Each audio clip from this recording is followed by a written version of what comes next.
for coming at such a short notice. My husband is videotaping me. Someone's interested in my speaking, and maybe I'll be on the professional circuit. You'll be the judge of it, let me know. My parents grew up in a small town, a shtetl, in Poland. When my mother was 13, she was walking out of temple, out of the shul, with some friends, and a young man put his jacket over a puddle in front of her so she could walk over it. Years later, that young man knocked at her parents' door. Ach, will nicht sehen, ach, graag nicht. I don't want to see him. I don't like him, she said. Kim herup, a gitter Mensch, der müssten sehen. Come down, he's a good person, you must see him. Several days later, another knock came at the door. This time it was his aunt. Kamen geht weg. Geht zur Stuart, zu sehen an andere Meidl. He's going to the city to see another girl. My mother ran out of the house, ran down several blocks, ran into the horse and buggy that was starting to move, and sat there and spoke to him a whole night. He never did go to see that young woman. My parents grew up in a very joyful environment. There were children playing in the streets. And when the Sabbath came, there was excitement in the air. You could smell the chulent. My grandmother had a huge oven, and people would come from near and far to put their chulent in her oven so they could have warm food the next day.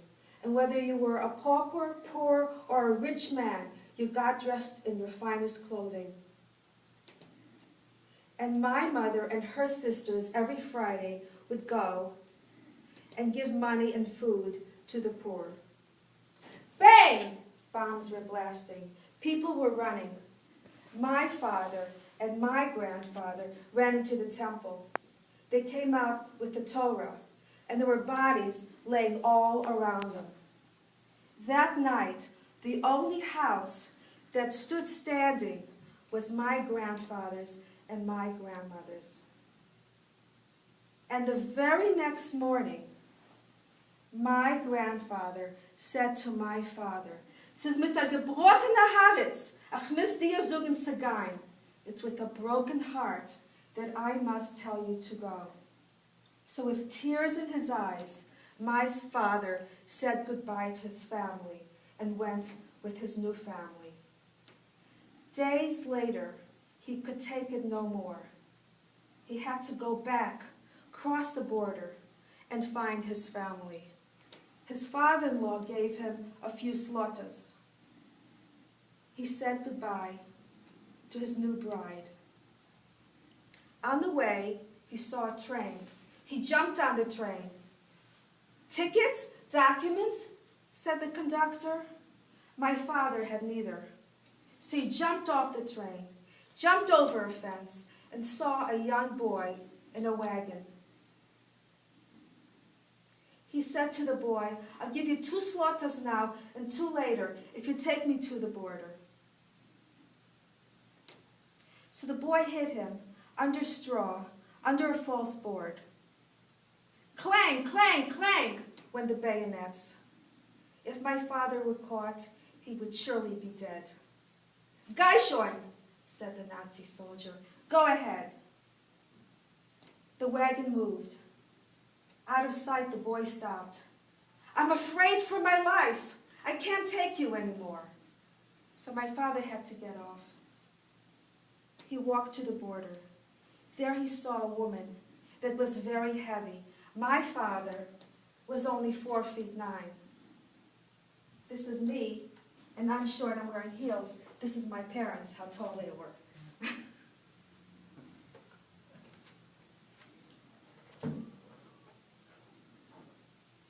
He carried this lady across the river and her 2 children. When he got there, he asked for his parents. He went to the village. He found his sisters ill, and his mother was gravely ill. He went to the commander. "My mother is gravely ill. You must treat her." "Ins nemen ich Jiden," said the commander. "We don't take Jews." And with that, my father thrust his hand across the desk and spilled the inkwell. The commander did not put him in prison, but my grandmother did die soon after. And my grandfather, well, they killed men who wouldn't cut off their beards. My father came back to his new family a broken man. They started walking through the fields. They rested. Click went a rifle against his head. One more click, and he'd surely be dead. He looked up. There was a young German soldier looking down at him. "Is dus dein treadle?" he asked. "Is this your treadle?"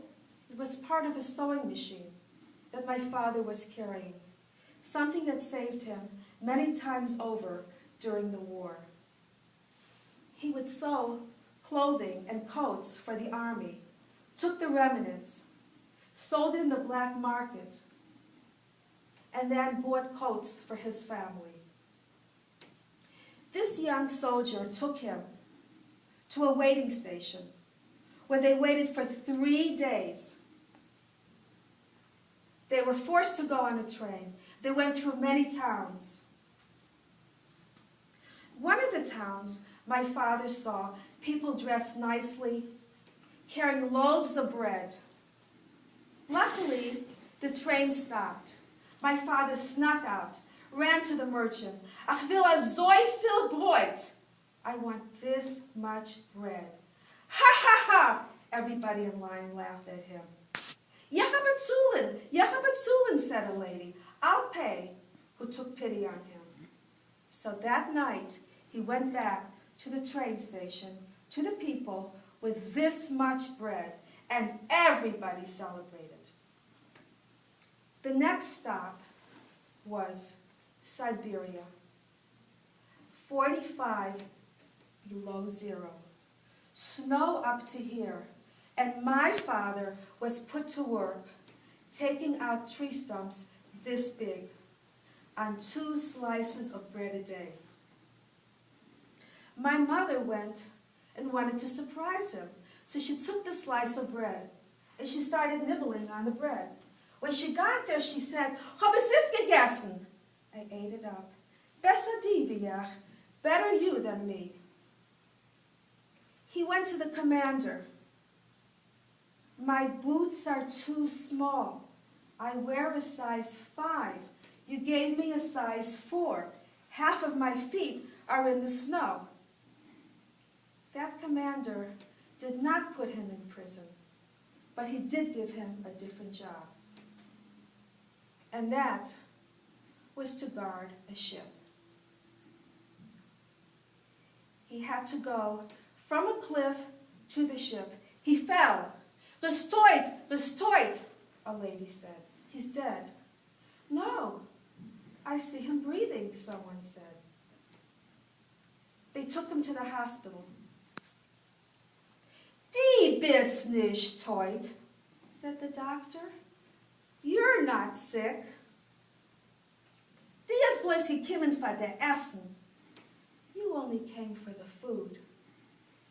So my father was sent back in excruciating pain in the treacherous snow, walking on a leash while a soldier pulled him on a horse for 3 days. When he got back, he had a plan. He and the other men put the women on wagons and the children on the wagons, and in the middle of the night, they snuck out of town. Hours later, a helicopter hovered over them, landed. They were fenced in. Commanders came out. "Wer wird mal suchen, was soll geschehen?"